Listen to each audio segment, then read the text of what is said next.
using a test farm for the purposes of this video. As you can see on this test farm, we already have a number of covers on. The most recent cover was on the 1st of September. So we'll just open that cover briefly.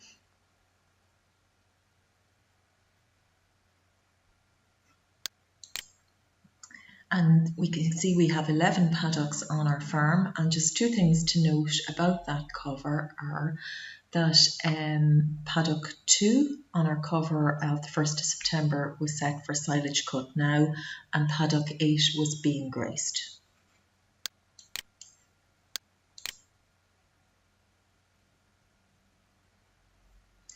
So now we're going to enter a new grass cover.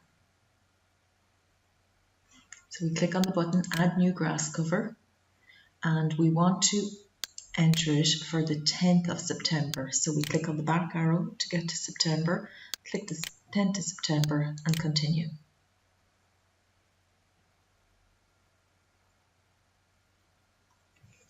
An important rule on PastureBase is called the 16-day rule. This applies from the 20th of April each year until the 1st of October, basically the main grass growing season. What it means is that you must try to put on a cover every week or 10 days on PastureBase, but you must not let the interval between covers be more than 16 days if at all possible. If the interval is longer than 16 days, PastureBase will not give you a growth weight and will not look for graze dates, etc. So the main message is in the main grass growing season to try and put on the covers reasonably frequently, but definitely within a 16-day window. Outside of those times, so before the 20th of April and after the 1st of October, you have a longer interval and that rule doesn't apply. So that's called a 16-day rule. So now we're going to continue to enter our cover for the 10th of September. We have 800 for paddock 1A, we have 950 for paddock 1B. For paddock 3, we have a cover of 1000. And this paddock is where the cows are today, so we'll click it as being grazed. And when we get to the grass wedge, we'll see that it shows us a different coloured bar. Now, paddock 2 is the paddock that was set for silage cut now on the last cover. So today the cover in that paddock is 200. It's now back in grass.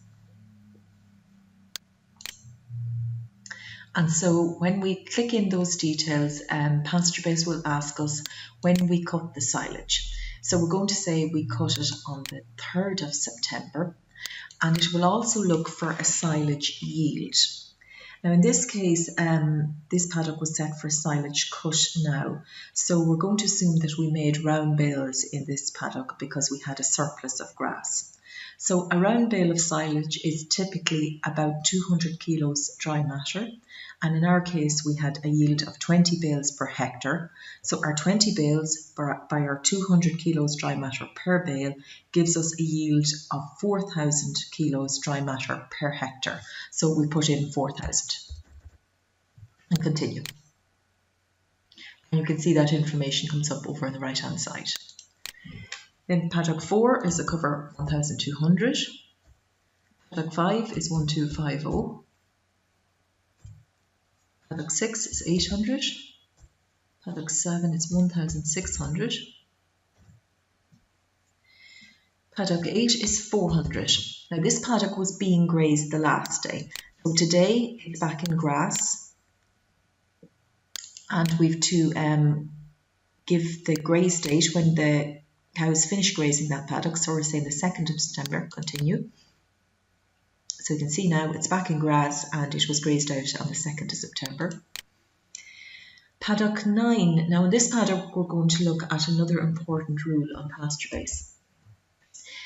Last day on the 1st of September the cover for paddock 9 was 1200. Today the cover is only 200. So there's a big drop in cover.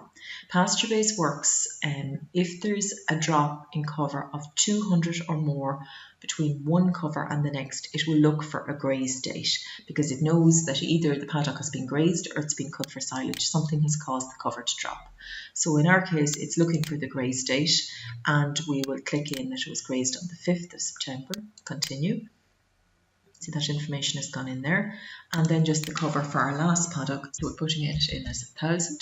So that's covers in and graze dates, all the details in now. If we roll back up to the top of the screen, click Save and move to Livestock.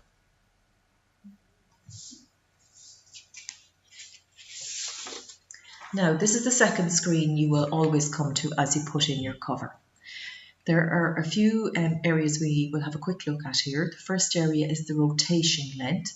In our case, because we're coming into the autumn, we have it set at 25 days. Typical rotation on a dairy type farm would be about 3 weeks to 21 days. To calculate the rotation length, you divide the area grazed by the total area. The area grazed per day divided by the total area available for grazing. So to use a simple example, if you're grazing on average about 2 hectares per day and your total grazing area is about 40 hectares, your rotation is about 20 days. You must enter the rotation length in order to calculate the pre-grazing yield. The second item we see here is the residual height. This is set on PastureBase or defaults to 4 centimetres, and this is the equivalent as grazing to 0 kilos dry matters per hectare. It is possible to edit or change this if you wish. Some people may edit to being a bit higher, or in some cases perhaps sheep farmers may edit it to being a little bit lower. Below this information you will see what is called the stock table on PastureBase. It is where you fill in the amount of stock, the numbers of stock you have on your farm in order to enable PastureBase to calculate the demand you have for grass. So for dairy cows, you need to put in the number of cows, but most importantly, you also need to put in their grass intake per day, their meal intake per day, and if they're having any silage per day. A typical dairy cow's intake will be about 18 per day. So in our case here, we have 16 of grass and 2 of meal.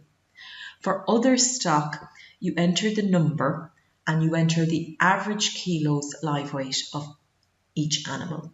And then PastureBase calculates itself their grass intake based on 2% of their body weight. So in our case, we have 24 calves, 0 to 6 months. They're an average of 120 kilos. So their 2% of the 120 kilos is 2.4 per day grass intake. If you had sheep, the mean lambing date will also need to be filled in, and this will be used in calculating the demand levels for grass of sheep. Other items to note on this table, you can add extra stock groups if you want. So you click the Add New button and the drop down here and pick whichever one you want. You can also see on our farm here we have mobs or groups of paddocks.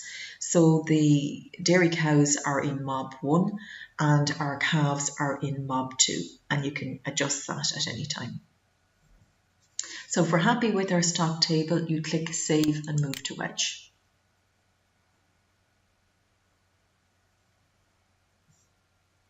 Now we can see our grass wedge here. So important information on this, our red line is our demand line.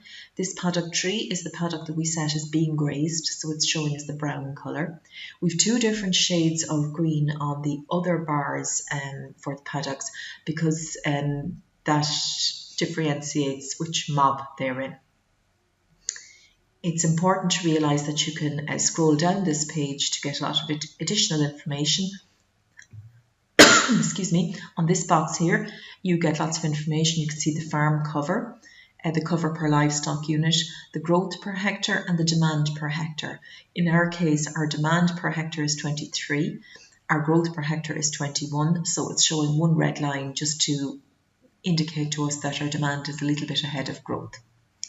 You can also roll down this screen further and it'll repeat the rotation length, confirm that's 25, our residual is 4.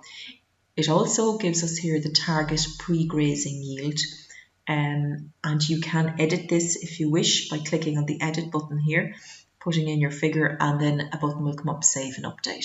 You can also click this box to display a demand line, assuming no meal or silage is needed if you wish, and get information on that. Just 2 more items we want to show on this video.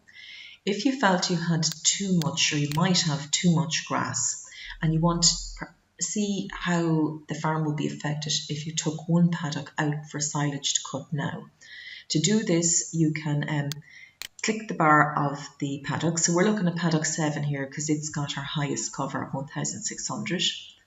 And at the moment it's grass, so we're going to change it to silage cut now and save. And you see it goes off our grass wedge. And then we can review the extra information on how it's changed here. But if we decide now we actually think that's a bit too drastic and we don't want to have it cut for silage, we want to set it back to grass, we can roll down the screen. We can see here the first on the list here is paddock 7. We've currently set it to silage cut now. We click the drop down, we want to put it back to grass. Just give it a minute and roll back up the screen. And it's back on as grass. The last item, just to make users aware of, it is possible to export your grass wedge and the associated information to either Excel or PDF. This can be useful for different purposes, particularly perhaps if you want to print information to bring it along to a discussion group meeting or for other reasons. That concludes this video.